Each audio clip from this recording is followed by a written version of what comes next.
Hey, everybody. Welcome back to the podcast. This is The Blueprint by Smoking Gun. Today, we've got Santino Ferrucci, IndyCar driver. He's got so much adrenaline-based things that he's going to talk about today that we're really excited to get into that story. So stay tuned.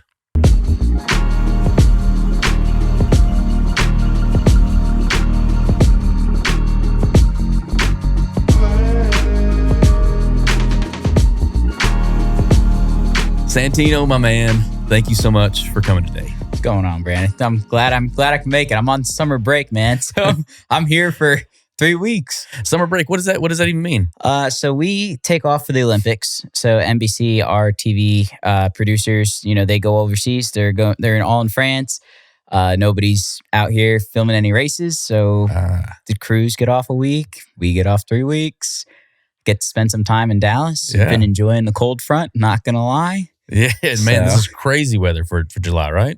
I mean, 85 degrees. Yeah. Kidding me? It was, 75 on Tuesday. Yeah. I was outside grilling in my backyard. Yeah. Back-to-back days. Loving it. It's so good. It feels like Colorado right now. I mean, we're used to the 45 straight days of 100 plus degrees, and now we got these 85 degree days. It's like I don't want to go anywhere. I usually travel during the summer, but now it's like, let's hang out. Dude, I mean, I left, I got back from Canada not too long ago, and it was 75, 80 degrees up there. Yeah. I walked out of the house at 5:45 in the morning, and it was humid. It was like 100 degrees and humid. Yeah. And I walked outside, and I just instantly was sweating. And I got off the plane, I had to put my hoodie on. Yeah, it's out of control. Well, I want to start off a little bit talking about your story, how you got into this. So let's go from the beginning. Like, where are you from? So I'm from Woodbury, Connecticut, born and raised, small town, similar to where I live now, which is in Sunnyvale. Okay. So down the street. Yeah. 6,000 people, small school system. I was there until about 2019. Mm-hmm. Moved to Florida. Yep. Became a Florida resident. And I split my time between Texas and Florida mostly. I mean, Texas because my wife's based here. She lives here. Yeah. And Florida because that's where my house is. And honestly, it's Florida. Yeah. Who doesn't love Florida, to be honest? But born and raised there. Started go-karts when I was 5 years old. Only thing I've ever known how to do. So wait, you started go-karts at 5 years old. Was this like, let's go to the local track and jump on, or is this like a family type of a deal? So my dad grew up around drag racing, so he's always been, into cars. The family deal was, my mom was a divorce attorney. My dad's owned a couple of businesses.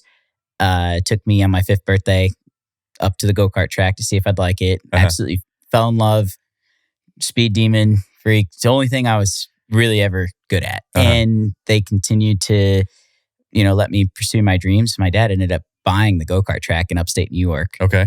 So I lived there, worked the track for about a good 4 years. Okay. And almost every day it rained. I made him drive me for after school, did my homework in the car to the go-kart track, and then home late at night. And it was about 100 miles, so hour and a half, hour and 45 minutes to get out there every day. Man, that's crazy. Yeah, we did a lot of road trips back and forth. So what does a go-kart for a 5-year-old look like? You got to strap books on your feet to get to the pedal. What does that look like? I mean, a 5-year-old. If you come to the house, I can show you. I still got it. Do you really? Okay. Oh, yeah. I do like to keep a lot of my stuff. So the 5-year-old go-karts, I mean, they're about, your arm span. Yeah. Not too crazy. There's little kid seats. So we can fit our arms in them. Mm-hmm.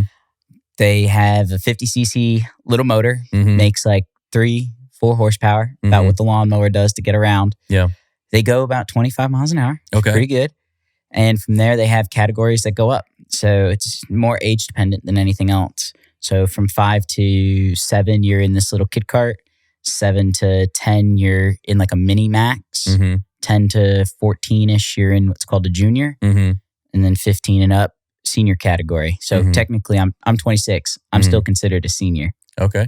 So I'm racing against kids that may be 15, 16 years old. Okay. All the way up to kids that are 30, 32. They're, some grown-ass men. So technically a senior's to 30, 32?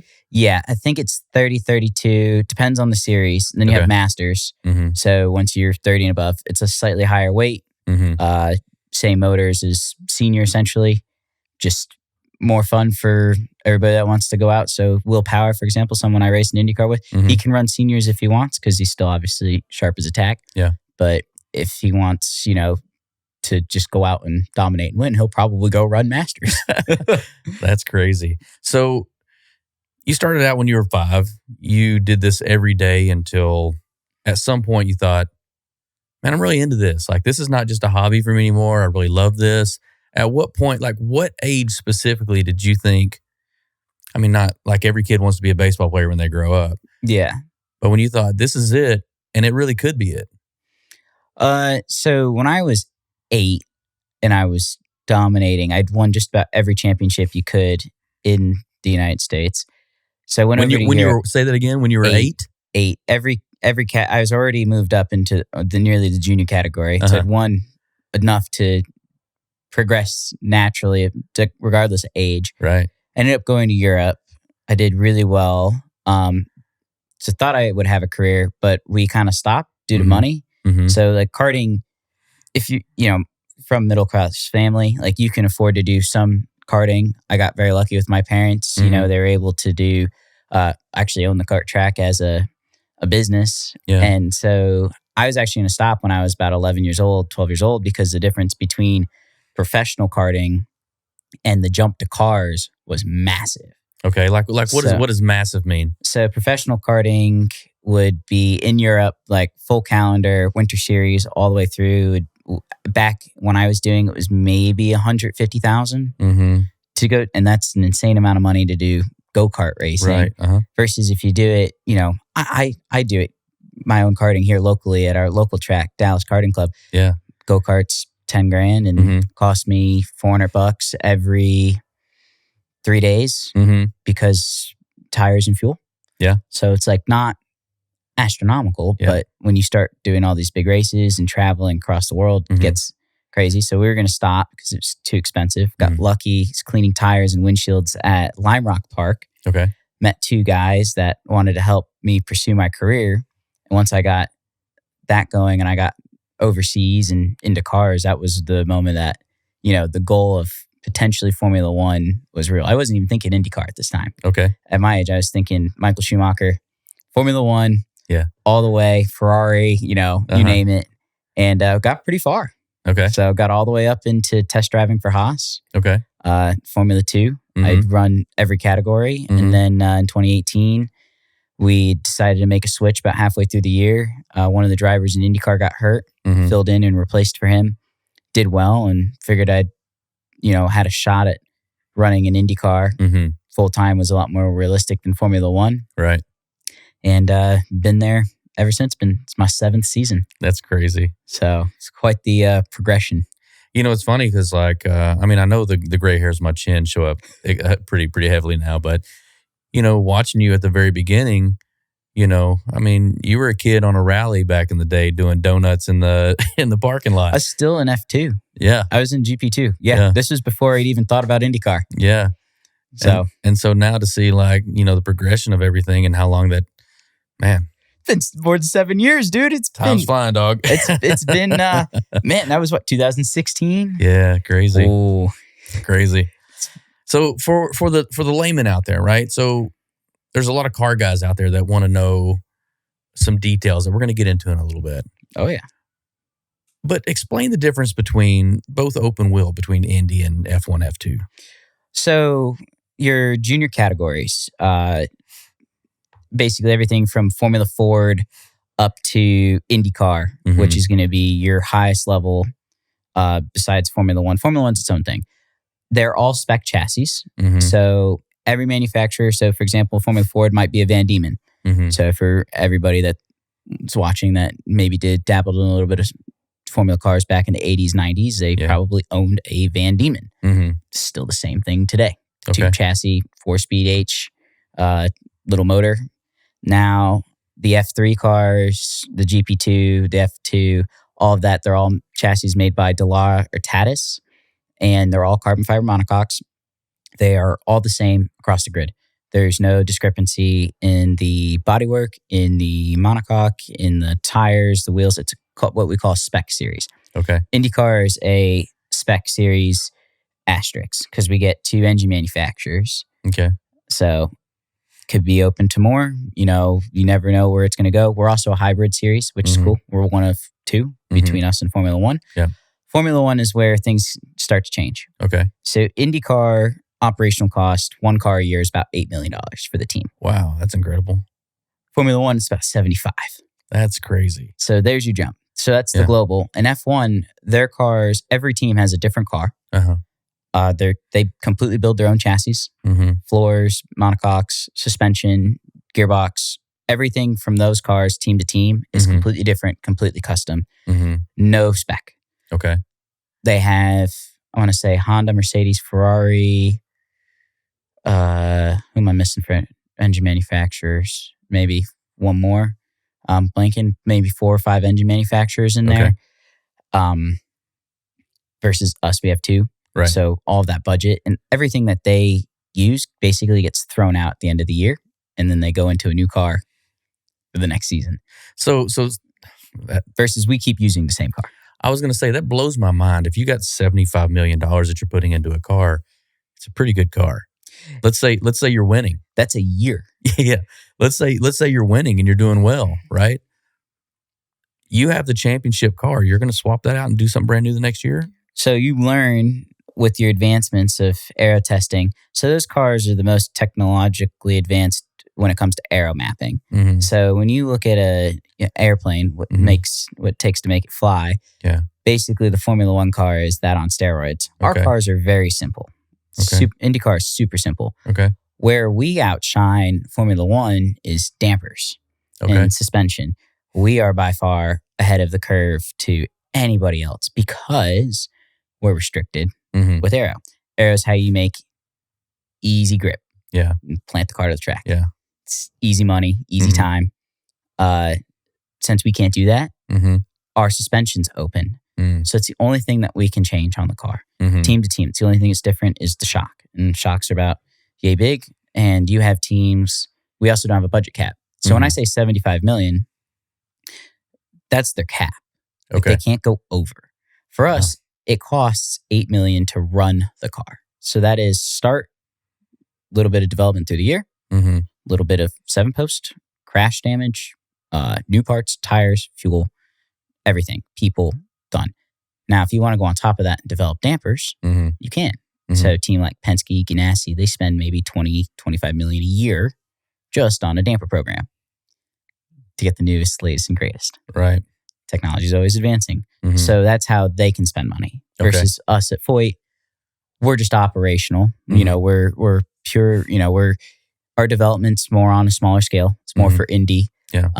We have a partnership with Team Penske, which is the largest team on the grid. And that's, we use them for dampers. Yeah. So we don't have to have that massive expenditure, so we can remain a smaller team. So when you guys are competing, I mean, really those worlds are never, because I've heard the comparison of major league, minor league, but that's not really what that is. You're saying they're really 2 different types of systems. It's 2 series. 2 series altogether. It's just like you can't compare NASCAR to IndyCar. Right. So you have 3, you really have in racing, in our version of racing, you have 3 disciplines. You have NASCAR, you have IndyCar, and then you have Formula One. Now, the most difficult of the 3 for a driver is, I want to say, least car dependent, all talent, and have to go with IndyCar because not only do we not have power steering compared to the others, our cars are incredibly similar across the field. There's not much we can do. It's more of a driver's series, kind of like a feeder category into Formula One. It's a bit more of a driver's series. It's how they figure out who gets to be promoted. Right. Money aside. Okay. But who gets to be promoted. Okay. So IndyCar is like that. We have Formula One drivers that come in, past champions of, Formula 2 that come into IndyCar.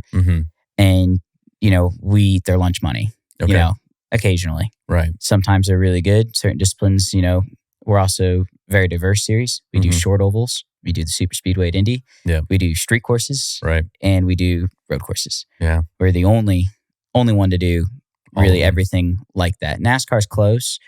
F1 obviously doesn't do ovals, but NASCAR is predominantly ovals. They have the Chicago exhibition race, Mhm. which is quite funny. Mm-hmm. And then they have like Watkins Glen, Right. which is not super technical. It's like a 5-turn road course. So you're saying potentially that there is some way to level up from Indy into F1. there can be. Yeah. We're trying with one of the teams that's trying is Andretti. Yeah. They're trying to buy into Formula One. Okay. But also it's a very prestigious grid. Yeah. I mean, it's like they think that they're the cool kids, if that Right. makes sense. Yeah. Not Andretti, I'm saying, but Yeah. Formula One. So in their mind, I want to see Andretti get a Formula One license just as much as the next person, just because it's good to have a presence as an American and an American team there besides Haas. Yeah.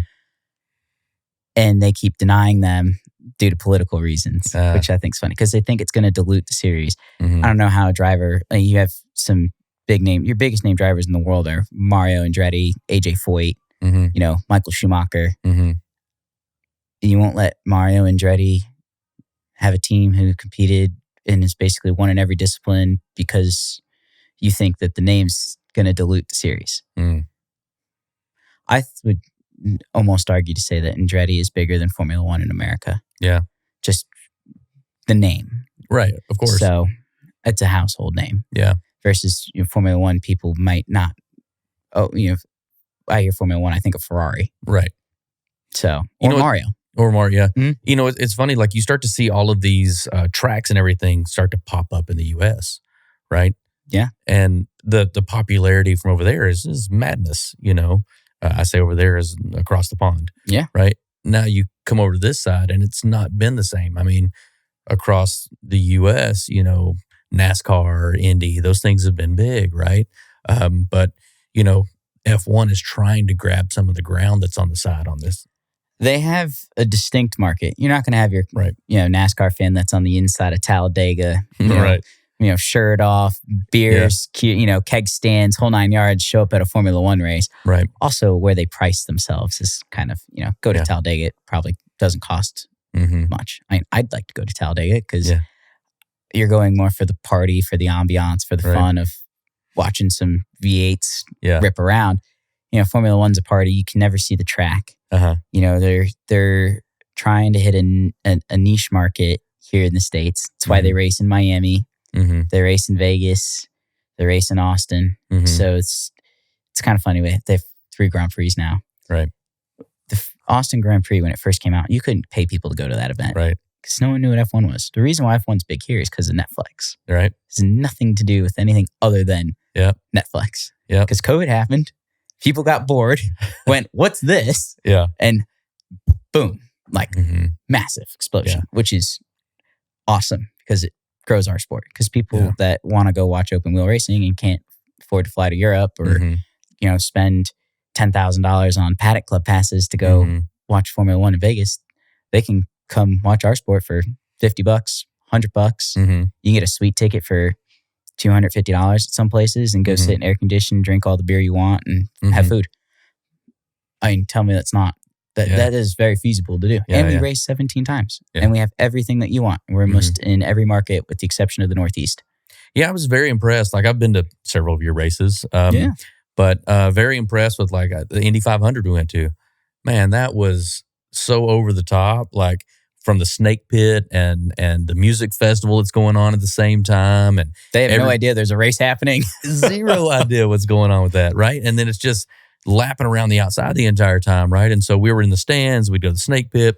We'd go to the suite. We'd do all this. And there's so much to do. And it's such a really cool atmosphere, man. I just thought, man, this is something. If I lived really close to this place, I would be hitting all the time. It's also 400,000 people. Yes. There is not a larger sporting event in the world than that for a single day audience. Right. I mean, even the Super Bowl's 90,000, maybe 110 if you include the parking lot. And Waste Management's like 3 or 4 days at 500,000. Yeah, 3 or 4 days. Yeah. Mm-hmm. Dude, by Sunday, those people are toasted. I know, it's pretty crazy. So for us, it's a 1-day show. I mean, you have people come out for Carb Day that basically live in the area. Carb Day's cool because it's the Miller Lite parties. They do the pit stop competition, which basically get these cars out and do drag racing down the front stretch. live music. I mean, Indy makes it fun. Saturday's the parade in town for all the locals. You know, it's something that's been going on, historic. It's sweet. Yeah. Then obviously race day. There's something for everybody. You want to camp? There's camping. You want to go sit in the top of the suite of the pagoda and, you know, be that guy? You can go sit in the top suite of the pagoda and be that guy. You want to go to the snake pit and just go to the rave and say, I don't even know there's a race happening. They got a rave. And we got great artists too. Yeah. I mean, you're Skrillex, Marshmello, Steve Aoki, who we know. Yes. Yeah. Oh my God. I think he was so shocked the one year. I think it was the year that Gumball was there. Yeah. Steve Aoki was doing all of our intros out. And I went up and said hi to him. Yeah. Because he was right there. And he just looked at me and was like, wait. Yeah, exactly. Cannonball. Yeah. I was like, yeah. Yeah, on Cannonball Run, which is some of the rally stuff I want to get into as well. They had Steve Aoki as one of the performers for us. And it was at a campground in the middle of nowhere. There's probably...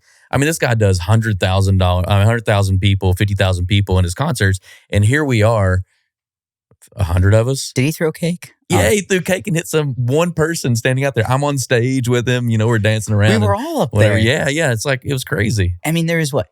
How many cars in the rally? 30 cars in the rally? Yeah. Two people car, 60, and what? Not even 30 people working. It was less than 100 people. Yes. Had to have been. Yeah. In the middle of the Badlands. Yes. Cold as shit. Yeah. Let's be honest. It was nighttime. It's in the desert. Yeah. 100 during the day, like 30 at night. Yep.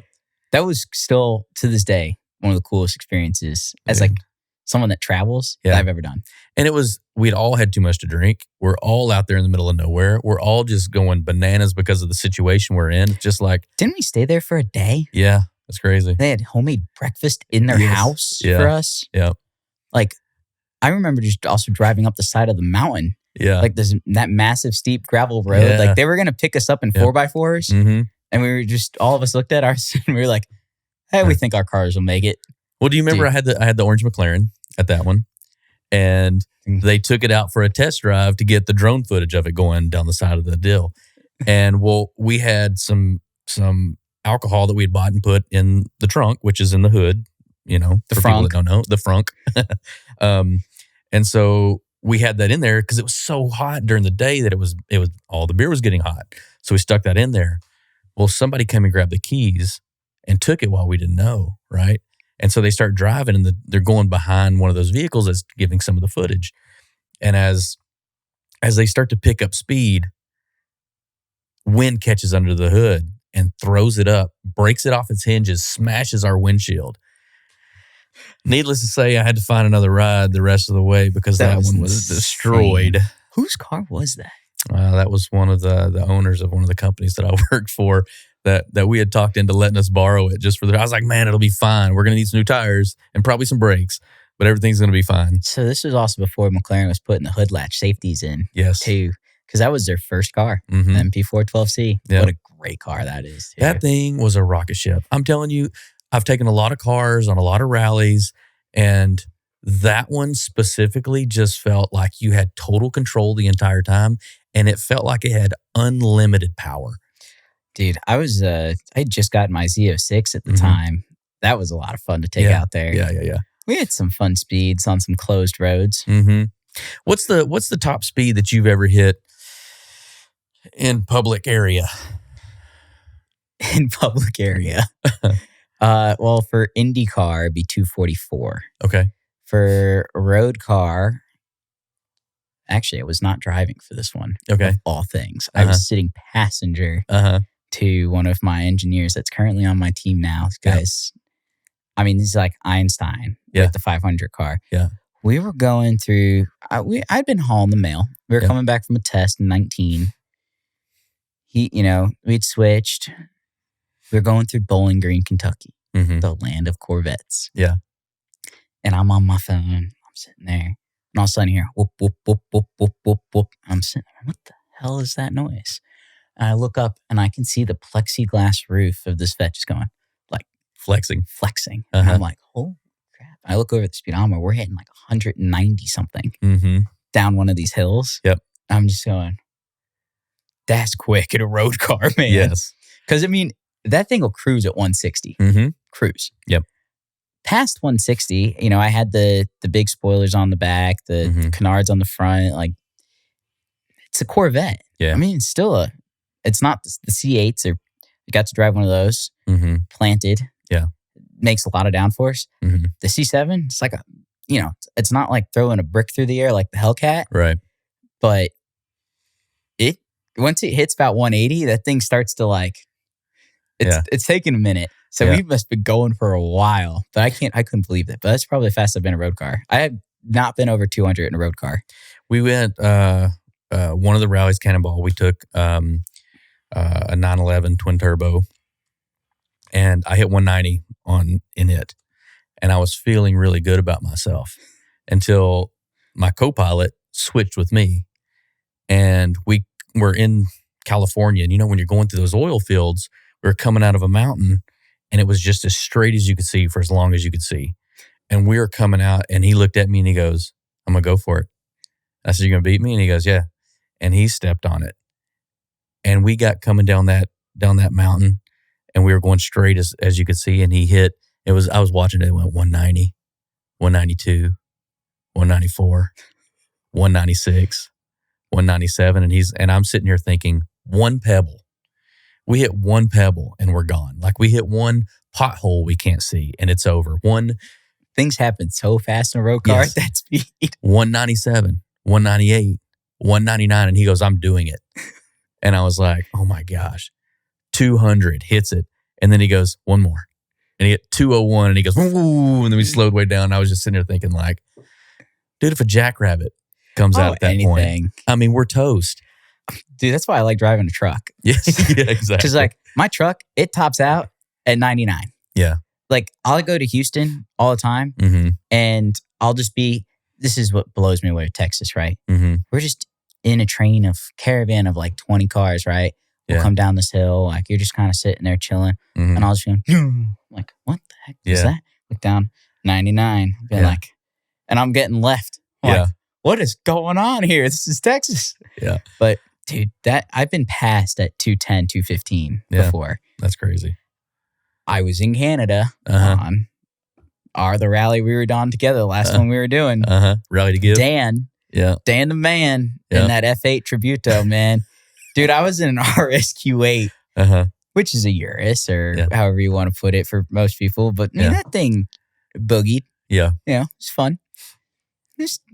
I was going pretty damn quick in that thing, I saw him coming from a mile away, and I just moved over and lifted, and I was like, yo, watch this. This guy came past me. Mind you, I was doing like mid 100s. Yeah. He came past me like I was stopped. And the amount of dirt that was flying out from underneath this car, the rooster tail from this thing with active aero was, it looked like he was driving in the rain. Yeah. And I was just sitting, he crossed the road, and I was just like, dude, if you even hit the cross of the road the wrong way, that thing's just it's done. That's why I lifted. I was like, that's crazy. That's too, like, I'm crazy, but that's way too, that's another level of crazy. Yeah. There's a certain point to where it switches. Yeah. So you've done several rallies. How many have you done now? See, I've done Cannonball twice. I think I've done Rally to Give 3 times. I've done 2 of my own in Connecticut. Okay. What is your own called? I just called it the SF Rally. Okay. I did from Connecticut to the Poconos in 2019 for the IndyCar race. That one was nuts. And then I did another one from a shop called ACI, which to Lime Rock Park for it was a day rally. Okay. So the Poconos one was cool. Okay. Because it was a 2-day rally. We all stayed at Mohegan Sun out wherever the heck we were in the sticks of Pocono Mountains. Yeah. And we got to go on the racetrack before the IndyCar race. Yeah. Now, most times when you do parade laps, it's 65 miles an hour behind the pace car. No passing, no nothing. You just get to go out around the track and see it. Nothing crazy. We go out. All right, everybody. We all sign waivers. Cool. Guy comes up to me because I'm racing later in the day in IndyCar. Right. Goes, all right, we're gonna do 65. Just you're gonna follow me around. We're gonna do 3 laps. Cool. 5 minutes goes by. We're starting to stage cars. He comes back up to me. He goes, he's looking at all the cars. We got McLaren 720s, Porsche turbos, Corvettes, Vipers, my buddy's Subaru, like Golf R's. Like I'm in a Civic Type R at the time. Like there's just a mixed bag of everything. Yeah. And he goes, you know what? Let's do like 100 down the straights and 65 in the corners. And I'm like, okay, cool. Like, sweet. 2-3 minutes comes by. He's getting bored and antsy. He goes, you know what? Screw it. Let's do 135 down the straights and 90 in the corners. I'm like, fine. Yeah. Right before we go out. All right, guys. No speed limit. Careful, no passing. Keep it under 100 in the corners. We went out, just pounded around for 3 laps. I think Matt St. Jean got up to like 165, 170 down the back in the 720. And it's not a long straight down the back of Pocono. So I know he lagged back. Like we were having people lag back and go forward. People had never been on track before that were just all over the place. That's that tie-dyed McLaren he has? Yep. Yeah. And then I was going through turn 3 trying to keep up the pace car on slicks in my Civic. Mind you, it wasn't just me. I had me and either 3 or 4 passengers in this little thing. Yeah. And I was coming around turn 3, which is flat. And all of a sudden it starts to slide. And like you just hear that the tires, when they start to slide on top of the road, it doesn't squeal on a racetrack. It kind of vibrates. So it kind of goes like you're on the curb. Yeah. And that's when you know the tire's kind of like failing. So it's like, ooh, I'm just going to have some back off a little bit. Because if I wreck my own road car before my race, it's never something I'm never going to live down. Yeah. But dude, that was such an experience for people who'd never been on a big circle track. Yeah. You don't always get that opportunity to go out there and just beat on their cars. It's funny. The banks are so much higher in person than what it looks like on TV. I mean, I don't even think you can barely walk up those in some of those corners. Can't walk up Daytona. Yeah. It's almost impossible. Same thing with Monza and the Parabolica. Yeah. I mean, it is like vertical. So, I mean, it's ridiculous. Yeah. Pocono is pretty good in turn 1. I mean, it looks flat on TV, but when you get into it with the road car, like you can feel everything compress and sit. It's sick. Yeah. So the first, look, I've done a lot of car rallies. I've done some driving and things like that. But I don't compare myself to you by any stretch. But I did go to racing school and moderate school racing and learned a few things about Bondurant's a good one. Yeah. I mean, it was really cool. It was eye-opening as to the things you naturally think when you're driving don't always translate to what you should be doing, Dude, digging in through a curve, like accelerating to hold more ground or to be more sticky. Timing's nuts too. Yeah. And it's just not, some of those things are taught, they're just not natural, That was one of the hardest things that I had to do adjusting from race car to road car. When I got my license, it sounds so silly. I couldn't time cars coming at me because no one ever drives at you on a racetrack. It's just not a thing. Yeah. So when I first started driving, like you sitting at a light, you got to make a left and, cross over. The car's coming at you. Like I would get honked at for not going because I wasn't, the timing of seeing the incoming and the closing rate to me, I'm not used to sitting stopped and someone doing, grandma doing 35. Yeah. When you have 6 years to make that left. Yeah. So it took me forever when I first started driving to start to gauge that. Even when you first get out of the race car and then you jump back in, no matter every time you jump out of the race car and I get back in the road car, it always takes me a minute to get the, little nuances of driving on the road. Yeah. So that and stop signs. I mean, damn, dude. Just red lights, fine. Stop signs, you just blow right through. Oh, I've definitely smoked the brakes through some backcountry stop signs before. I mean, there's sometimes they just come out of nowhere. Yeah. You're just not used to it. And dude, that truck just pedal to the floor, just smokes all 4. It's so 100%. Funny. So I reached out. I told some people that you were coming on to onto the show, and so I wanted to get a few questions from some other people out there, right? And so put you on 3 rally groups I'm in. I put you on Rally to Give. I put you on Cannonball, and then I put you on the Gumball 3000, right? And I said, any questions for the guy? Well, the guy who runs it reached out and said, when are you coming to Gumball? Man, I want to do gumball so bad. Yeah. I got to get a car first that's capable of gumball. Yeah. And then I'll do gumball. Yeah, man, I've done gumball 7 times. It is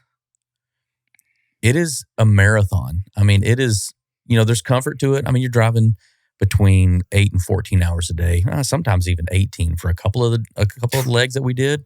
We went through Germany a couple times, and they were, they like to play games with us. Get Tony to do it again. Yeah.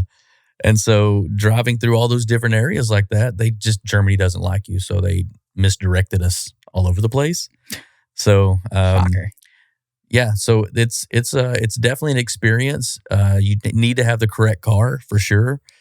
Do not take a manual transmission on that thing because you will wear yourself out to death. I'll be good. Yeah. I'm thinking like casual sedan. Yeah. Like RS6 style, little wagon life. Oh, well, if we do it, we gotta get Tony in. Yeah. We gotta do a little Team Texas action. Yeah. I'm down to do gumball. Yeah. So I also gotta be home for it. Normally it's when I'm in race season. Yeah. So that'd be fun. We'll check it out. I'll see if there's another route they do split routes too sometimes where it's half of it's in Europe and then they fly over and the other half's in the US or whatever. Like the coolest thing to me, gumball, the fact that they do that. It was cool that they came through Indy a couple of years ago. I was so mad we were jumping straight into Detroit because if it was just Indy and out, I would have jumped on the rally for a couple of legs and joined you guys coming through the US. It was just, man, it was also a tough situation with everything that was happening too. Mm-hmm. Or else, definitely would not have thought about it. One of the coolest experience, one of the most things I'm most thankful about in my life is being able to do that, and the people that took me on that. It was really a big moment for me. Throughout, I've gained so many friends throughout that, so many experiences, so many things I've seen in my life. So, super thankful for those times. Was really a game changer for me. Opened my eyes. Rally life is a thing, man. Yeah, it is a thing. Yeah. And, the funny thing about, a lot of these groups too, is they bring, you tell somebody you're in their city and these people are spread all over the world. Right. And so somebody will come pick you up, take care of you, show you, the restaurants and everything else. And so we all end up meeting at different places across the world. And we just say, hey, flew to Miami this weekend. And someone's like, oh, cool, I'm here too. Or 3 or 4 people. And we all end up having dinner or doing whatever, it's just, it's really cool. It's like a family. It's its own family. Yeah. So we got Zach from Cannonball that now lives here in Dallas. Everybody's moving to Dallas. Yes. It's the place to be. If you weren't born here, you guys are doing a real good job of getting here as fast as you can. Pretty much. I mean, it's no shock as to why I left Connecticut. Yeah. So that off season in the wintertime, I'll hard pass. Mm-hmm. Do miss the food though. You guys do not have any good Italian. No, we don't. We don't do Italian, but we do Tex-Mex pretty good. Yep, you do. and margaritas. I was with Caleb. Caleb literally texted me, got off the same exit. He's, I'm going to Taco Asada or Taco Casa or Casa Taco Taco. Casa, yeah. Yeah, he's like, you can only get it in Rockwell. And I'm like, well, damn. Like, what is this? Yeah, like, bring me some. Yeah. So, dude, I love the Tex-Mex here. I mean, I love Javier's for Tex-Mex. Yep. I got my favorite restaurants downtown. Brass Ram. Yep. Mm-hmm. Oishi. Yep. Sushi. Mm-hmm. Going there tonight. Oh, nice. So, yeah, just love to rip some good sushi. Funny enough, would not expect Dallas to have incredible sushi. Yeah. It's got some of the best I've had anywhere. That's amazing. Back to the racing just for a minute. Yeah. AJ Foyt. What was that like getting picked up? I mean, the guy's a legend, That guy's nuts. Yeah? Tell me about it. He's 89 years old, right? Uh-huh. He is finally slowing down a little bit. Okay. Which is unreal considering, how he operates, how he moves.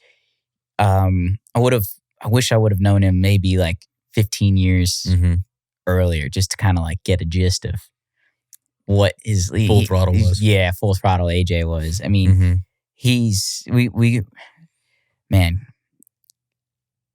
Sunday's what matters to him. Yeah. Indy's what matters to him. And that's about it. Mm-hmm. So go into lunch with him, listen to the stories. I mean, he's old school West Texas. Mm-hmm. And if people have been out there and know what that means, good, because I'm not about to describe it. Yeah. So we were driving home from lunch. This just happened recently. Just to get he's a lot of fun to hang out with. Yeah. And I'm very joyous that I got called because he was the one that wanted me in the car back 2 years ago now. He basically said, hey, could we get Ferrucci? I was like, yeah, I'm available. All right, done. Coming to drive.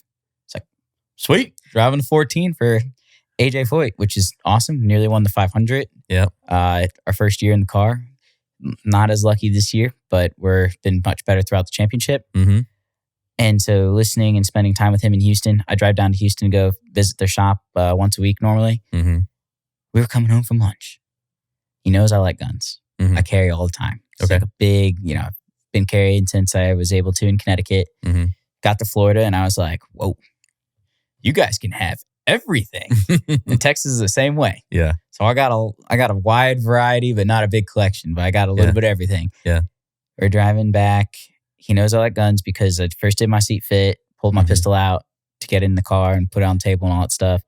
So he was already like, thumbs up there. We get back to the shop. He opens up the back door of his truck and he goes, you want to see something cool? I was like, yeah. 100%. Now, mind you, he's got an FFL. And he's got I know he's got a lot of guns. He's got a ranch out in, I think, El Paso, which is like West Texas on the border, like literally on the border. Yeah. And he opens up the back. He pulls out a Tommy gun. Oh, nice. And a grease gun. And like an M1 carbine rifle. Wow. Just sitting on the floor. And I'm sitting here, what in the world are you doing with these in the back of your truck? ATF, whatever, blah, blah, blah, blah, blah. Damn government always getting into shit. I'm just like, nice. We just took those to lunch. Sweet. And you guys get to shoot them at all? No, I have not gone out shooting with him. He's got I heard he's got a Gatling gun and all sorts of apparently he used to, so I'm bummed I didn't drive from more in the heyday. He used to take the crew out to the ranch in West Texas for a weekend and they'd mow down trees with the Gatling gun. Wow. Like what kind of rounds are in a Gatling gun? I want to say that his are probably 50. Yeah, I'd say it'd have to be to start mowing trees down, right? Yeah, I think he's got a 50 cal, machine gun or whatever. The Gatling gun, I mean, I can't imagine. That's what I was told it was a Gatling gun. So whatever goes in it, I could be wrong. I'm not very big into guns, so for all the gun snobs, they're probably out there going to correct me on this. I don't know what goes in it, but I'm going to assume he's got some 50 cal stuff too that mows down some trees. Yeah. So, but I want to go out to the ranch that he has. He's, I've also never been out that side of West Texas. Here it's a lot like Africa. Got a lot of game, a lot of hunting. Yeah. So that's why I was at the range today. Okay. I was getting my my AR-15 sighted and ready to go hunting this winter. What are you going hunting for? Coyotes. Okay. Yeah, varmint hunting. Yeah, pretty much. We'll go out. So I raced a Chili Bowl. Yeah. The shirt you got on. Yep. Race Chili Bowl every year. I've got some friends that live out in Hennessy, Oklahoma. Yeah, it's been there. Yeah. And I went out hunting with them 2 years ago. This year I was busy because IndyCar did our meetings in the middle and it was really annoying because it's normally when I take the time to go out and go hunt.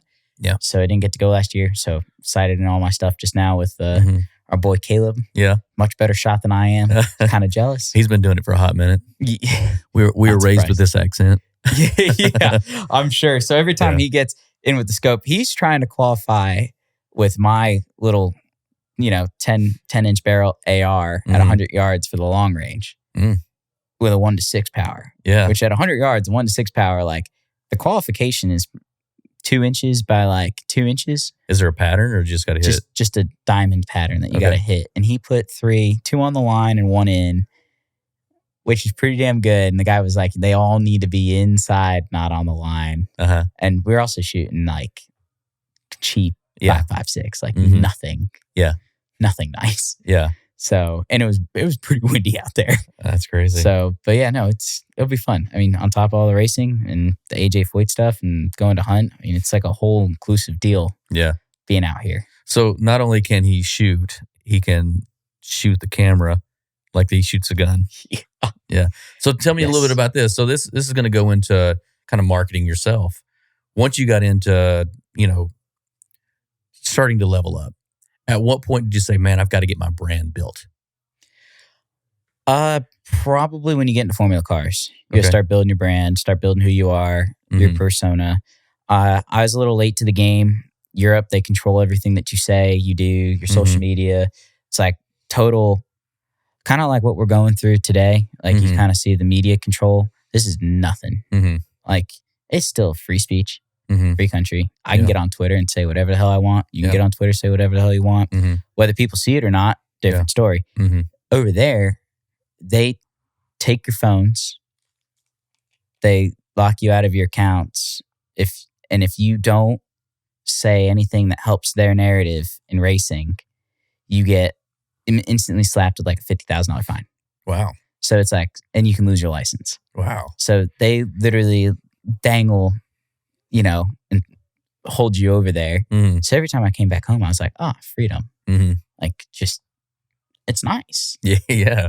Be yourself again. Yeah. So I struggled with that over there for a little while. Came here. Didn't have the greatest reputation from over there. Didn't leave right.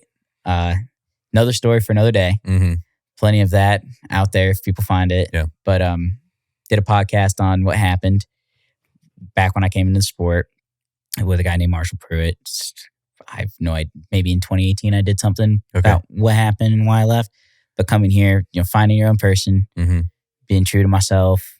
It's been a lot of fun. Yeah. So, but all of that shapes into the fact that now I live here, love guns, love our country, love race cars, love cars in general. Got my close group of friends.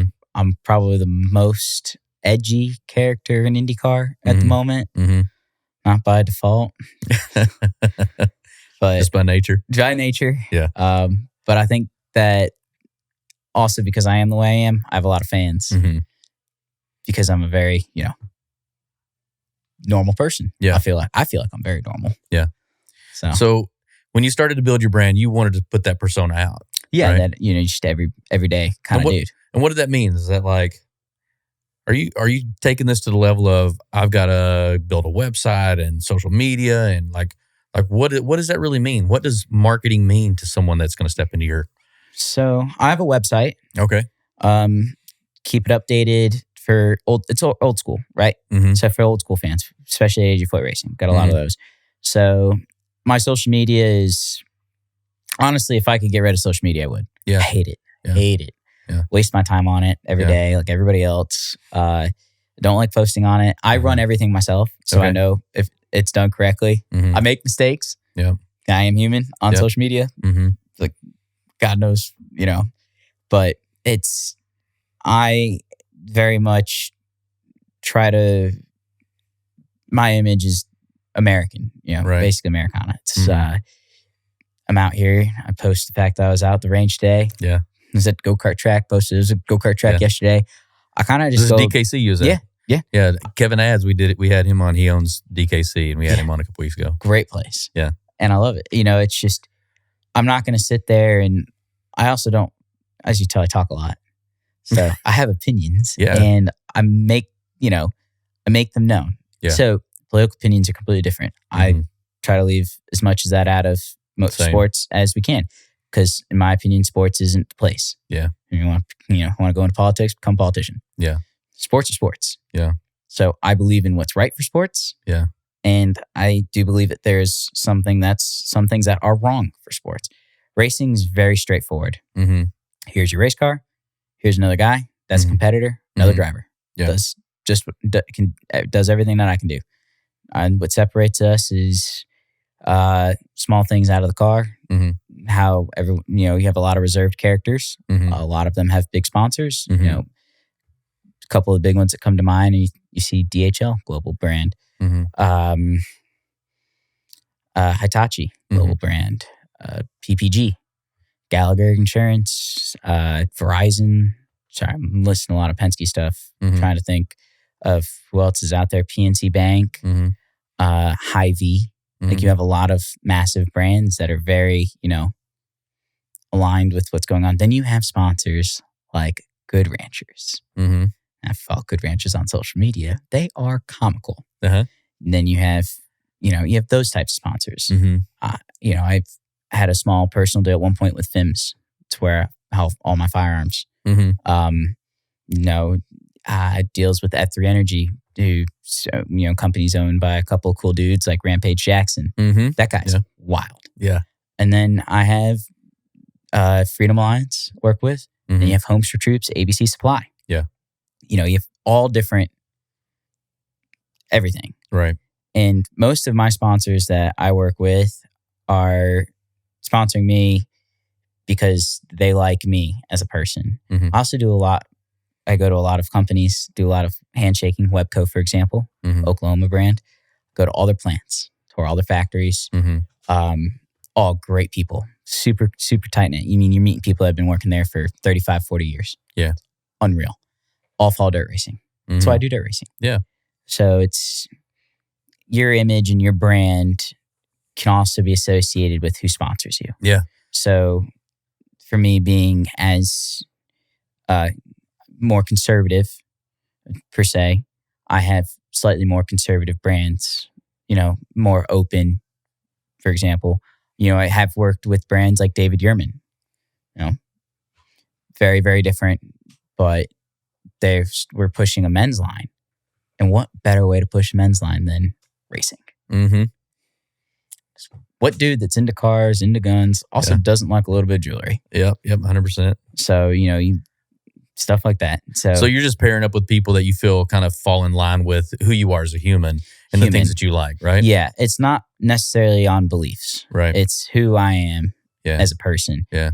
That's why racing's kind of cool. Because racing, you can be who you are and not worry about climate of whatever else is going on. It's just you being you. It's so many different people that from all walks that step into this one thing, right?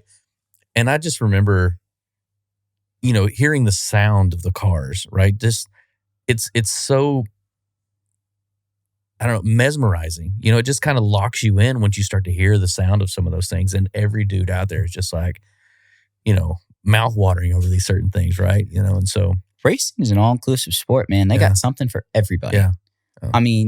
Literally, we have something for everyone. And if you're very into the environment, we have Formula E. Yeah. All electric. Yeah. Fully sustainable. Yeah. Our series is going sustainable. We're trying to be 100% renewable. Yeah. We're all going to that direction. But at the end of the day, NASCAR's got V8s. Yeah. We have twin turbo V6s. Yeah. It's actually a little bit more modern than most people. It's not, you're old school, blah, blah, blah, blah. It's not a V8. It's, well, most cars today, let's be honest, inline 4, inline 6, V6, twin turbo. Yeah. V8s are, big, clunky, heavy, not efficient. Yeah. For both power sometimes and fuel. So the biggest thing's to wait. Oh, I can tell you that from my TRX that I drive that gets 9 miles a gallon. I'm not much more ahead of you with my diesel at 12 or 13. But racing's fun. Yeah. Also it's like a family. Yeah. There's drivers of all different walks of life. Yeah. Teams of all different walks of life. There is somebody that does something that somebody likes. Yeah. Or you have people like me where you have people don't like what I do sometimes. People, play the edge of both worlds. People like to hate on me all the time. Yeah. Well, that's when you made it. When you get haters, that's when you made it. I'm totally fine with it because, look, at the end of the day, they're still talking about me. Right. So it's the old Jeff Gordon thing. You can have 50 people hate you and 50 people love you. 100% of people talk about you. Yeah. It's the greatest thing for you. Yeah. There's a fine line. But I feel like if people, love you and they hate you, that means you've defined yourself as a human. Versus if everybody just likes you, I feel like it's kind of false. Yeah. Because that means you're trying to appease everybody except 100%. Yourself. I appease myself. Yeah.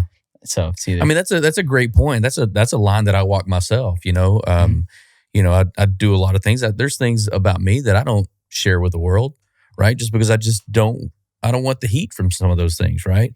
But the older I get, the more I pull that curtain back. I'm getting to a point where I'm going to be 80 years old and I'm just going to say stuff that I can't wait to be the old man in a jumpsuit, just a little bit of BO, just kind of telling everybody what he really thinks, That's where I'm going. That's what I want to be. Yeah. And there's certain things as a race car driver and as a public figure that I sacrifice. Yeah. There's certain opinions that I sacrifice. And I'm totally okay with that. Yeah. Because I'm also of the belief that those opinions do not matter in what I do. Yeah. Now, is it annoying at times? Does it drive me up a wall in frustration? Certain things? 100%. Right. Like anybody else. Yeah. But this is the life I chose. Mm-hmm. And those are the set of rules that I need to abide by. But I still will remain true to who I am. Right. So, like I'm trying to think of drivers out there that are very, quiet. You have some really good, really quiet guys. Mm-hmm. Scott Dixon's super quiet. Alex Pillow. Mm-hmm. Will Power. Mm-hmm. Now, Will Power's wife, she's awesome. Uh-huh. She's really cool. Yeah. She's got some opinions. I love her to death. She's from Plano. Uh-huh. So she's born and raised Texas. That's how we do it. So just like my wife, Yeah. them two make me nervous when they're together in the paddock a little bit. I'm not gonna lie. Yeah. So, but it's just like, all of us are pretty much down that line of, we keep to ourselves. Mm-hmm. A lot of them keep to themselves more just based off of who they're working with. Versus me, I get to be myself more, drive for AJ Foyt. Mm-hmm. Now, if I drove for, say, a Penske or a McLaren, it's a lot more reserved, a lot more buttoned up. Mm-hmm. Kind of, you have to you then again are sacrificing a small piece of yourself for that opportunity, though, to be more of a race car driver. Right. So it's like kind of give and take. It's like there's a line, here's the thing, it's human, race car driver. I'm about here. Yeah. So I get to be a lot of human. Yeah. Most drivers are pretty down the middle. Right in the middle. And you have a couple of drivers that are more race car driver, Or at least what you see of them is. what you see of them is. Yeah. So that's why I don't hang out with a lot of drivers. I also don't live in Indy. Mm-hmm. So I don't know how many artists you hang out with. A lot, actually. Yeah. Yeah. And a lot of them are, giving you a lot of what they got, but I run a marketing company. I have a few other things going on too that, quite frankly, I would love to tell a lot of my opinions.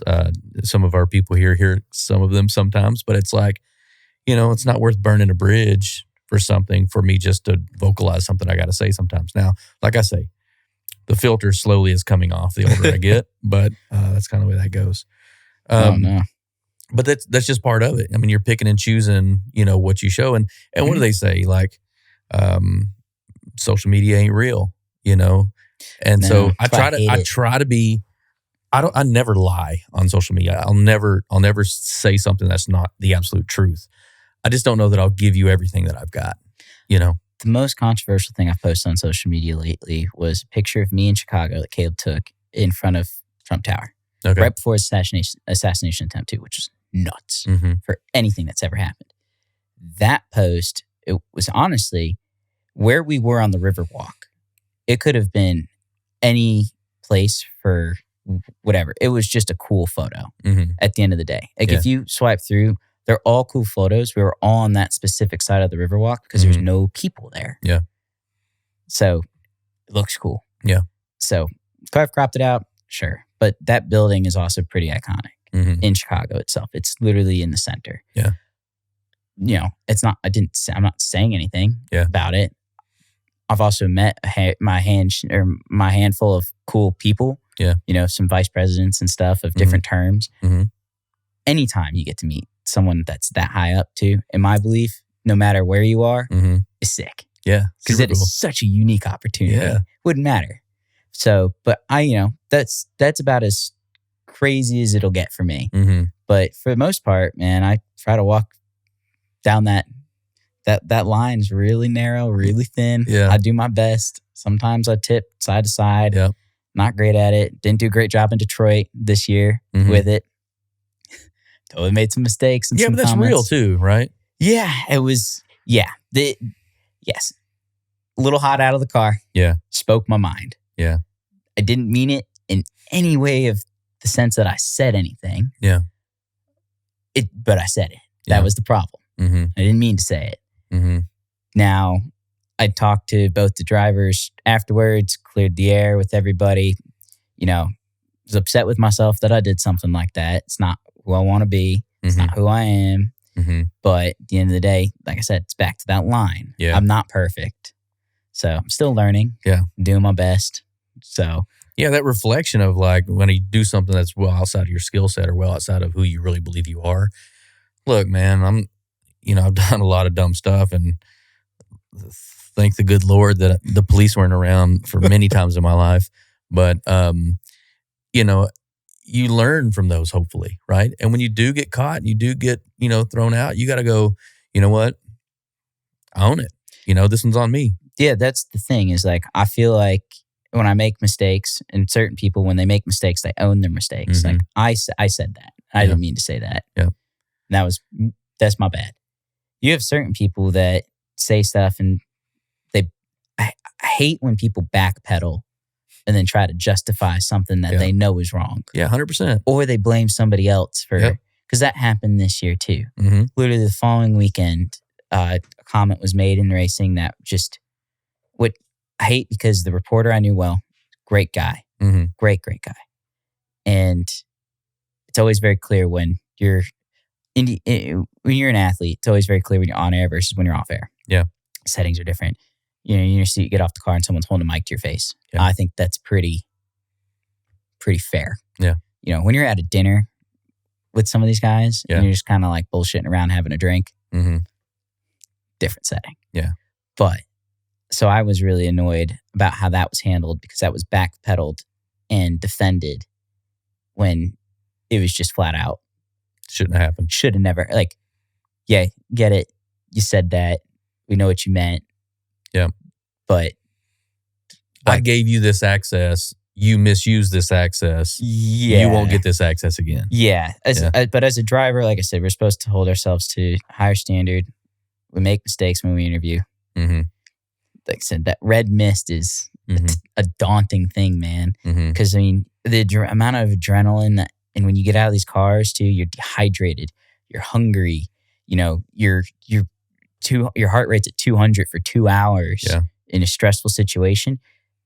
You can't tell me anybody is thinking perfectly. Oh, sure. In that sense. It's the only thing that we're thinking about at that time is get out of my face, Mm-hmm. give me a damn water and a burger, Yeah. and leave me be for 10 minutes while I decompress. Yeah. So that's what's cool about the job and hard about it. Mhm. Because like those stressful situations, like they don't always bring out the best in people, Mhm. which is tough. But if you can learn to manage that type of pressure, you Mhm. can be a pretty damn good human being. Mhm. Yeah. Some people ask me about something called the new hybrid power plant. Oh yeah, that's So- pretty cool. I'm guessing this is a touchy subject, so hit me. So funny enough, I think it's touchy for the purists. Honestly, I'm not Mhm. gonna lie, because everyone, no one ever wants to see a race car go hybrid. Mm-hmm. Honestly, the MDH cars, which is the prototype stuff, pretty sick. That they're Mhm. all electric in pit lane and they switch, and when they kick on, they sound badass, man. There's Mhm. videos of them online, and our cars are not electric in pit lane, but they are hybrid powered or Mhm. assisted. Mhm. Now, my opinion as a driver and someone that lives in the motorsports world, I don't see electric cars being sustainable. Mm-hmm. Don't like the fact that we're drilling into our earth and mining the absolute hell out of it. I'm Mhm. not a fan of that. Not a fan of everyone that pushes the hybrid stuff with, oh, you need to be electric, you're killing the environment. It's like, well, it always goes back to, have you ever seen the diesel trucks that it takes to haul out the stuff that Yeah. makes your hybrid? Right. Drives me up a wall. Right. Because we live this, Yeah. right? Now, what we're doing in racing is what I think is going to be the future. Mm-hmm. They're hybrid motors. They are small and compact. I mean, they're about the size of a football, an NFL football, Mhm. or a soccer ball. Mm-hmm. And they fit inside our bell housing. It's in the most treacherous place, the hottest, most vibrations. Like, these things are getting tested to God knows what degree. Mm-hmm. And they assist us with about 100 horsepower-ish, 80 to 100 horsepower, and they weigh about 80 to 100 pounds. Mm-hmm. Now, it's a 1-to-1 weight ratio. When you put that on a car that already weighs 1,600 pounds, Yeah. it makes 800 horsepower. It's going to be a deficit. Yeah. Unless you give it 200 horsepower and it weighs 100 pounds, we're going slower. Yeah. But the technology behind it, it's not a battery. It's its own motor, self-regenerating, self-contained. Mm-hmm. In my opinion, that is the future, because it makes our cars more efficient, makes our race cars more efficient. And we burn about 3 miles a gallon. and we're not on pump 93. We're not running methanol. We're not on ethanol, which is a little bit of a misconception today. The NASCARs run ethanol. That's why they got the green thingy, the jig on the outside. Yeah. We are on a hybrid synthetic fuel provided by Shell. Something that I think once they figure out how to mass produce, we'll see more of in cars. It's completely renewable. So, which is unique. Okay. We're trying to be a 100% renewable series. So between all of our diesel trucks running clean emissions to what we do at the track to everything else, how we get there, we're trying to become a sustainable, 100% sustainable renewable series, which I think is great for environment, for everything else that we do. But that technology is all at the forefront of what's going into cars today. So the Corvette Z06, ZR1, and the Corvette race car right now, the C8s, they all use the same fuel system that's developed by IndyCar in our Chevrolets. Transfers over. It's an efficient, very high-tech piece of machinery that's, not wasteful. Right. So getting stuff like that into road cars is what I think, that's why we're twin turbo. More efficient, more power. They don't sound as good as V8, don't get me wrong. Yeah. They sound pretty damn good though. Yeah. But that's the direction, we're pushing the series in the direction that we think cars are going to go. Right. In the future. So what do you say to the purist that's like, stop with this? Go out and buy a V8, man. Yeah. I got a 1,000 horsepower Corvette. If I want a little bit of purity and fun, I go drive that. I mean, as far as race cars go, it's a race car. Yeah. We don't care what's in it. We want it fast. We want it to race well. We want it to put on a good show. I mean, if they want to watch a screaming, this is the weird thing. Formula One, right? Those cars that revved out to 16,000, 18,000 RPMs and screamed. People that love that may have only ever seen it in person once. And it's ears piercing. Yeah. Now, for everybody that works, I just want, because everyone's like, we missed those, bring those back. I just want you to take a minute to think about everybody that works on those cars daily. Us that's around it daily. How loud that is every time we fire up, every time we run, every time we test. Yeah. We wear earbuds now and it's still loud. Right. At that point, it's just a nuisance. Yeah.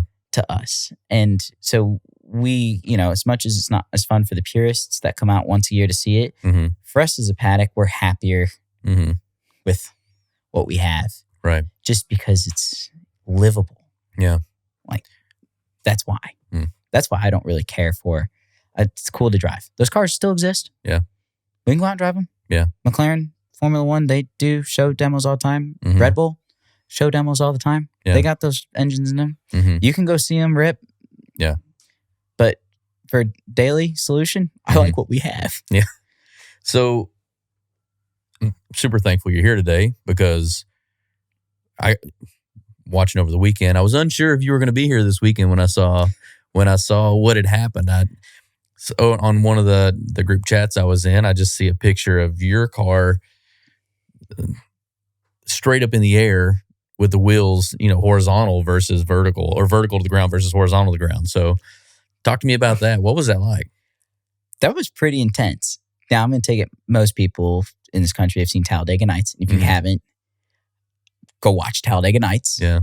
There's a scene in there that Ricky Bobby or Will Ferrell's going, I'm flying through the air right now. This ain't good.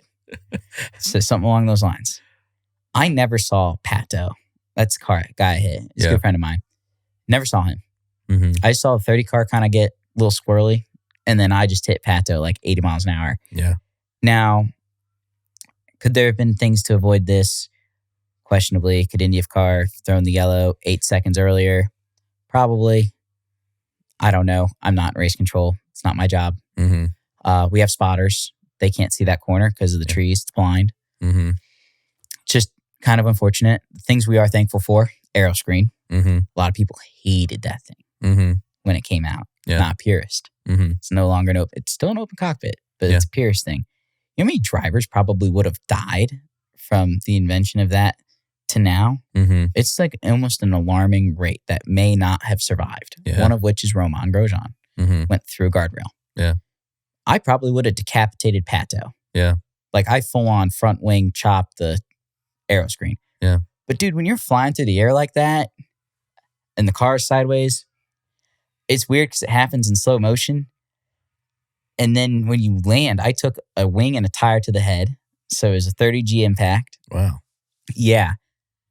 They're so safe that I just walked away. No concussion. I wasn't even sore. Didn't break any finger bones from leaving them in the steering wheel. That's crazy. Like, that was probably one of the most wild crashes I've had in my career to date. Not the scariest, but wild. Then you're just hanging there upside down like, man, trying to describe this one. If you ever hang off of the pull-up bar upside down by your legs and you're just dangling there, that's what it feels like. Yeah. You're just kind of dangling there, just like... You're buckled in, hoping. You can't do it. This is a funny thing, right? Yeah. You can't unbuckle yourself when you're in that situation. Because where are you going to go? Yeah. Straight down. Yeah. And that's how you get injured. Yeah. You're just going to whack your head off the ground. Yeah. Dislocate your shoulder. Were you worried about other cars coming in behind you and clipping you? Yeah, a little bit. So when you're just kind of hanging there with your hands on your chest, just, I got on the radio to let the guys know, hey, I'm fine. But once I'd hit and I was spinning around, been standing there long enough to know, all right, probably not going to get hit again. The scary situation is not necessarily where I was. Where I was kind of just like a roller coaster. Just being in Pato's position. Yeah, being the ramp. When when you're the ramp, dude, I've been in that position before. Yeah. Oh my God.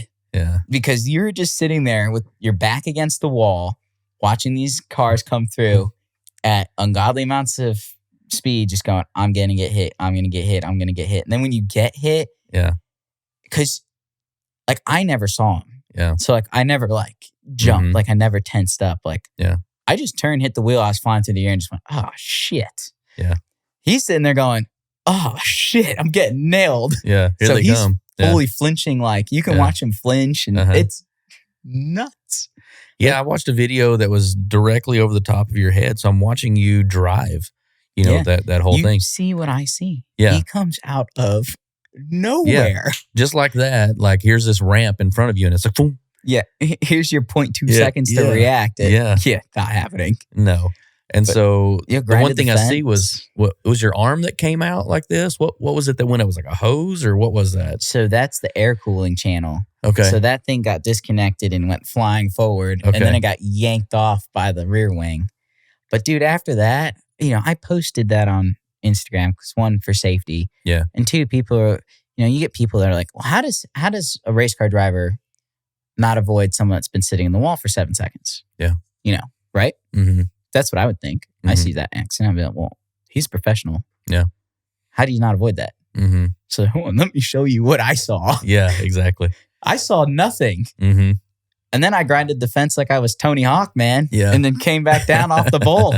I mean, I didn't stick the landing, but I was damn near close. Yeah, that was crazy. I was concerned. I mean, because I didn't chance to talk to you, and I knew that, I did reach out to you shortly after to see if you were okay, and I'm sure you got 1,001 text messages, but you did reply to me saying that you were good, and I was like, man, I hope my guy's okay.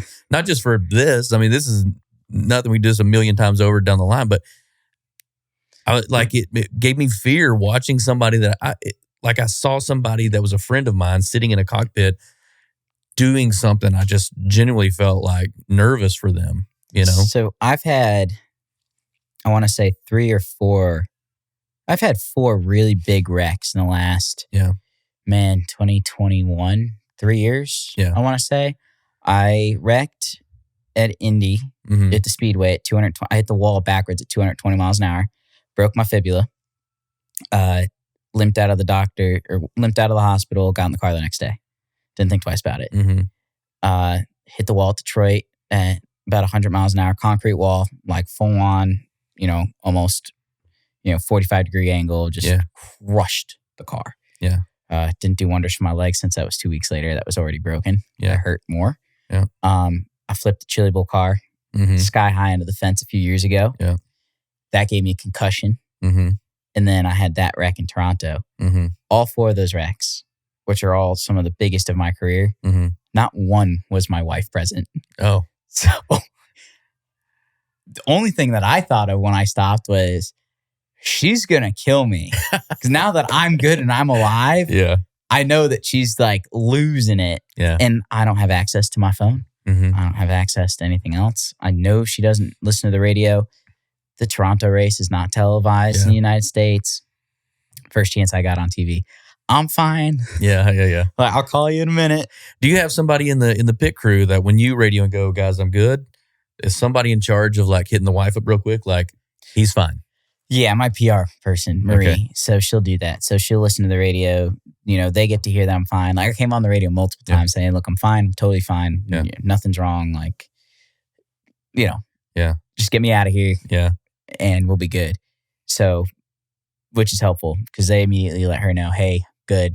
Don't worry. Don't sweat it. But still, like, until you talk to the person, like, because you see so many times, like, big accident drag racing world, John Force, right? Get out of the car in his own will. Ended up in the hospital. Just got released back in his own care. Like, stuff like that, to where, like, looks fine, waves, thumbs up.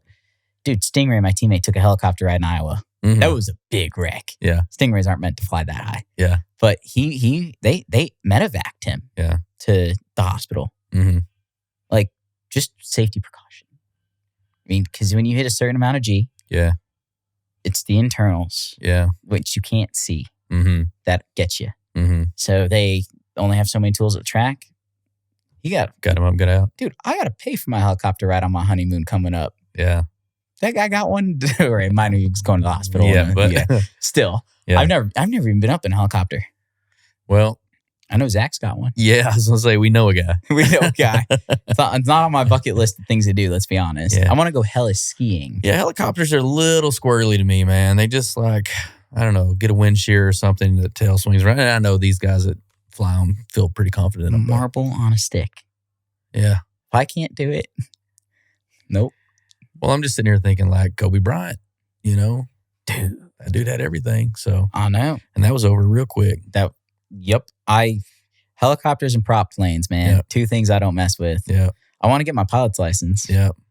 But helicopters and prop planes, sorry. I'm a jet engine kind of guy.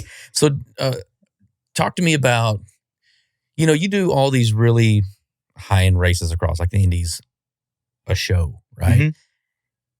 I wore your Chili Bowl shirt because I came to see you in the Chili Bowl and I wanted to make sure I had some memories of that moment because it's so very different.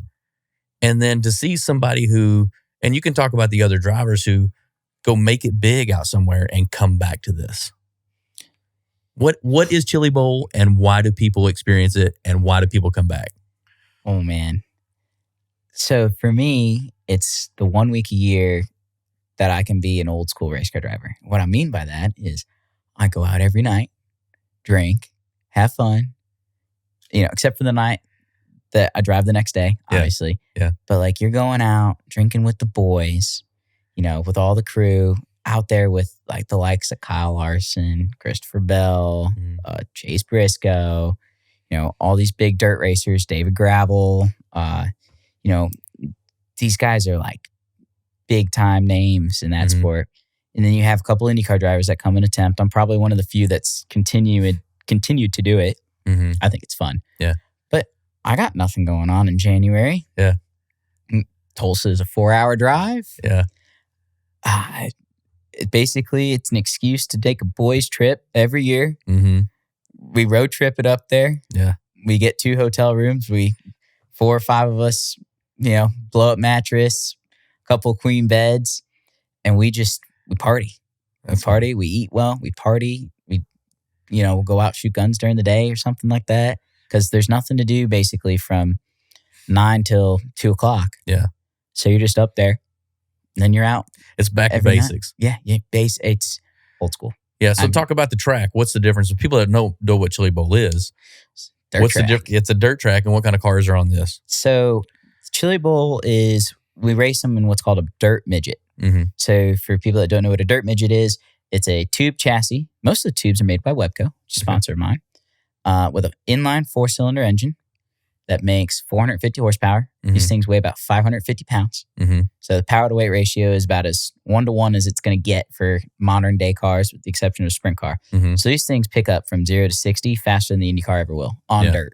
You can rip a wheelie with these things on the dirt, which is awesome. And the Chili Bowl is in the Tulsa Expo Center, which, funny enough, fun fact, is the largest freestanding building, I believe, in the United States. Wow. So there's no pillars inside, no beams, no nothing. It's all freestanding based off of exterior supports. It's sick. It's a sick building. Yeah. So in Tornado Alley. Tornado Alley in the middle of winter, indoors. Yeah. With clay and dirt fumes that they truck in and out every year. Yeah. With cars banging off the limiter, blowing ethanol. Yeah. So throwing dirt all over the crowd. During flu season. In other words, if you don't get sick, basically, you got a pretty damn good immune system. Yeah. Because you're out there, you spend 3 to 4 days. For some people are there all week, 6. Yeah. In fumes. Yeah. In dirt. With 50, 60,000 people, body to body. Yeah. Drinking every night. Yeah. Eating Waffle House. Yeah. People throwing marshmallows in the crowd at each other. Throwing marshmallows. Dude, I went and sat in that section right there, and all of a sudden, like, a marshmarshmallow landed, the section next to it. Section. Yeah. And so a marshmallow landed right next to me, and I was like, who's chunking marshmallows? And I look up, and they have just bags of marshmallows, and it's all free game. And they all know if you sit in this section that you're going to get hit with marshmallows. They got outlawed last year. Yeah, they outlawed the marshmallows. Too many in the track. Too many in the clay. Dude, they were just, bags of them. Just nailing, like if somebody's walking across the aisle to go up there and sit down, security gets catching in the face. Lasts like 2 nights and then security quits. It's so great. The rowdy section's where all the race car drivers go. Yeah. Like for most people that have been going to that race that love it, have seats. They have like permanent seats. Yeah. For all of us drivers that don't have seats, like the rowdy section is, it's first come, first serve. Yeah. And I say that first come, first serve. Yeah. People have been sitting in a certain section of that rowdy section for decades. That is their section. Yeah. Their seats. Yeah. You know, for people that don't come as often, they get basically the first 3 rows across. Yeah. That's for everybody that does come. So as a driver, you know, I've made my friends up there. It's top row rowdies. Yeah. And I get to come up and I have a spot for me normally and, you know, a couple of the boys to come watch the A main finals if we don't go in the infield. Yeah. I mean, it's ridiculous. I mean, you're drinking moonshine. Yeah. I mean, you got to think this is rednecks, drunk people, and marshmallows with air horns. It is the greatest thing in the world. I love it. It's why I continue to do it. Everyone asks me, are you coming back? It's like people think that they offend me that I go there. Yeah. Because it's so different. I'm like, I go because I love the event. Yeah. I mean, even if I didn't race in it, I would still go. Yeah. As a spectator. Because it's just fun times. Yeah. You can't beat that. I mean, Indy's, the 500's the closest you get. Yeah. But they're not throwing marshmallows. Yeah. And then outside, once you walk around the track, which is still under this overhang, you've got just like, I don't know, it feels like a festival almost, or it's like, I don't know, more like a bunch of RVs are parked inside there. People are living inside that thing for a while, and they're selling like merch, and there's corn dog stands and all kinds. It feels like a fair almost inside there. It is very fair-like. Yeah. And the track is really small. Yeah. So we're pounding around about 70 miles an hour. It takes about 9 seconds. Yeah. 9-10 seconds a lap. Mm-hmm. The track is not big. Yeah. I mean, it's maybe a little bigger. It's a quarter mile at the most. Probably less than. Yeah. So. Yeah. Really cool experience. So if you guys haven't had a chance to go check out the Chili Bowl, go do it. You got to do it. I've got just a few minutes left. So I'm going to ask you a couple of. Keep going. You ever driving? Do you ever have music going? All time. In the IndyCar, you got music? Oh, no. I thought you meant the road car. No, IndyCar, no. It's the radio. It's a spotter. During the ovals, you basically get talked to every lap. Gaps, what you're doing, tire life, stuff like that.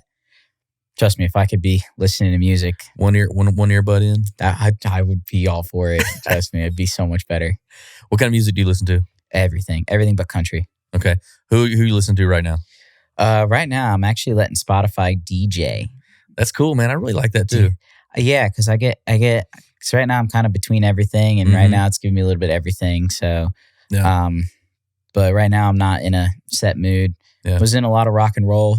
I like a lot of classic rock and roll though, not some of the modern stuff. So like AC/DC, Guns N' Roses, Queen, Beatles, like some more classic rock. I'm not a big fan of the new stuff.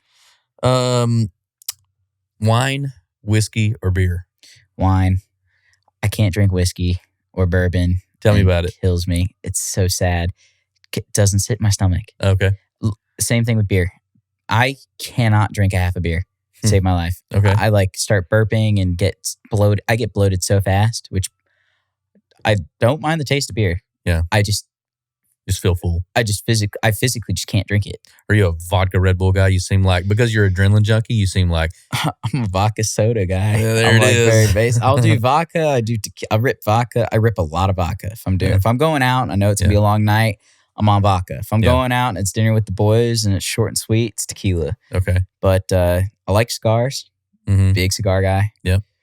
My humidor is overflowing right now. I've been trying to get through some of that during summer break. Weather's been great. Yeah. But whiskey, bourbon, I'm bummed because I love the taste of it. Just makes me sick. Yeah. Were you on Cannonball when we went to Cuba? Because we got to bring back stacks of Cuban cigars. It was bananas. I missed the Cuba trip. I did my bachelor party in South Florida. That was about as close to Cuba as I could get. Yeah, that was cool. That was a good one. I was told I can't go to Cuba for a lot of reasons. Do you collect anything? Do I collect? I collect models and Hot Wheels. Okay. So I've got a large amount of Hot Wheels. Got a large amount of car models. I keep a lot of my race gear. So if you go in my house, like there's my helmets everywhere. Which I'm bummed I didn't bring one today, but I'm coming from the gun range. So I didn't think about it. Yeah. But no, I don't. That's about as much as I collect. Okay. So not too many things. Play video games? I do play Call of Duty. Yes, me too. What do you play? Well, I've been playing the most recent Call of Duty. I'm excited for Black Ops 6. It's coming out. I mean, what game mode do you play inside of Call of Duty? Oh, everything. I'm a big 2v2 player. Okay. So I like the strategy behind 2v2s, like the gunfight. Yeah. I'm hoping zombies is going to be really good on Black Ops 6. Love zombies. Yeah. I just like to me, all my friends, I have some friends that are professional video gamers. And some that think that they're professional video gamers. There's a big difference. Yeah. So, and they rage all the time. Yeah. Because I play casually. Yeah. I play Call of Duty. I play Rocket League. I'm on iRacing. A little bit of a Battlefield 1 kick right now with the boys. Battlefield. I suck. Man. I suck at Battlefield. But Bad Company 2, baby. That was where it was at. Oh, I got to try that. Yeah. So all my friends, they rage, right? What I do is I like to go in there and I'm laughing, but I like to start shit. Oh, yeah. You're the stir. Yeah, I'm the shit stir because I don't ever, there goes his fine line back in person. Yeah. You're back under screen name, playing with the boys. What is the screen name, by the way? I'm not saying what my screen name is. Not a chance. That's funny. I'll tell you after when we're off. All right. But I'll just sit there and, I'll just start talking shit. Yeah. Like, I'll play where we play like rounds games, right? And I'll pop on the radio and be like, yeah, did you like that? It's like, come on, man. Like, you got to do better than that. Yeah. Then, aren't you professional? Yeah, I know. So what I'll do is like, it's funny when I'm negative, right? And then I start talking shit. Yeah. Because then people, it's one thing when you're top of the board and talking shit. It's one thing when you're like bottom mid of the board. Like when I play with some of my friends, I'm normally like mid. If I'm playing by myself, because of skill-based matchmaking, which doesn't exist, which we all know exists. I'm always on the top of my board. But when I'm getting shit on, I just love to sit there and open up the mic and be like, yeah, you guys suck. And then they sit there and be like, you're 30 and 55. And I'm just like, and we still won. Taking that dub, baby. Yeah, what you got to say? Oh, dude. So like a little bit of shipment. A little bit of shipment fun. Have you ever had a real job? Define a real job. A real blue collar job. Have you ever worked at a restaurant? Have you ever? No restaurants. I worked our track growing up, but that doesn't really count. Did coaching, doesn't count. No, never really done a 9 to 5. Never. Man, you're cooler than I thought you were. Yeah, well, I dropped out of high school. Oh, even more cool. This guy just keeps going on. I made it to sophomore year, and I got kicked out because I had straight A's, but I dropped small town things. Yeah. I brought the average attendance down. So I got my GED. That's crazy. Last thing. Do you believe in ghosts? I want to say no, but yeah, I'd be lying if I said no. What makes you think you believe in ghosts? Noises. I don't like noises. I don't like when things move when they're not supposed to. You think they're walking around amongst us and they're accidentally tipping over something and you hear it?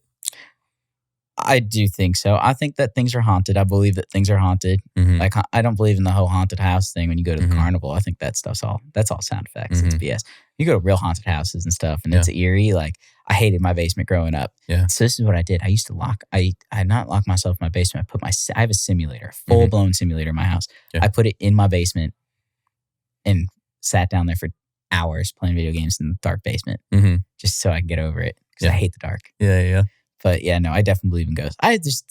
I believe in like supernatural. Like there's some stuff that, especially for what I do on a daily basis with, think about driving and things that we can do that just things that I see because I drive all around the country. Yeah. But probably drive 55 to 85,000 miles a year. Yeah. On the road. Like you see stuff that just doesn't make sense.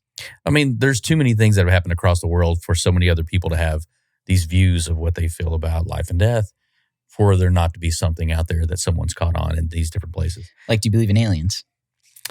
I believe that there is something besides us, for sure. I believe that even if you only believe 1% of the evidence we have, it's still an alarming amount. Yeah, it's an alarming it's still an alarming amount of evidence. It's a whole lot. Yeah. So that freaks me out a little bit. Well, I'll tell you when my grandfather passed away, and this was like 15 years ago or something like that. So it'll be the last thing I'll throw out, but 15 years ago. And we were going to his funeral that day.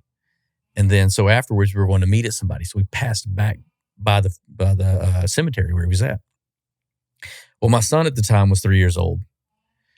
And as we're driving, it's me in the front and he's sitting in the car seat in the back. And he looks over as we're driving by. And he goes, "Hey, who are all those people out there?" And I said, "Out where?" And he said, "Over there." And he's pointing at the cemetery. And I look over in the cemetery and there is no one in the cemetery. So I pull over and I stop in the middle lane. Cars going by both sides. I said, "Point to where you see people." And he said, "All those people over there, what are they doing?" And I said, "You tell me what they're doing." He goes, "They're just walking around. What are they doing?" And I look out there and I see all these people. And I was like, I see no people. And I said, "Bubba, are you playing or do you really see people out there?" And he's like, "There's people. I see all people." And I drove off. We'd just buried my grandfather in that cemetery 4 hours beforehand. And I was just like, was this everyone getting up to greet the new person at the cemetery or what was happening? It really gave me chills. And I thought, yeah, okay. That's freaky. Because he didn't know to lie. He was 3. He didn't know to lie about that. He didn't even know what the consequences of what he was saying were doing. 2 types of people tell the truth.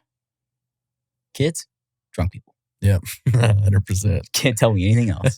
I love both. 100% of the time. 2 people always tell you the truth. Santino, great interview. Thank you so much for being a part of this. Dude, thank you for having me on. Honestly, I will say one thing about yourself. You have one of my favorite pieces of artwork. It's hanging in my house. Thanks to my wife for buying that. For the charity that you donated for Rally to Give. It's awesome. Look at it. Dude, it's literally hanging in the middle of my living room and kitchen. See it every day. That's awesome. Every time people walk into my house, the first thing they see when they look down my hallway. It's like out and open display. It's freaking sick. Well, thanks for the support. I really appreciate that. Like, just like you, I pour everything into what I got too. And so to see somebody that has that type of love and respect for it, thank you very much. Yeah. Well, thank you for I gotta thank my wife. She's the one that bid on it and won it. I'm happy that she's got it because I wanted to get something from you regardless. Yeah. Awesome. So, yeah. Well, thank you so much. Appreciate you. Thank you guys. Thank you, everybody. Till next time.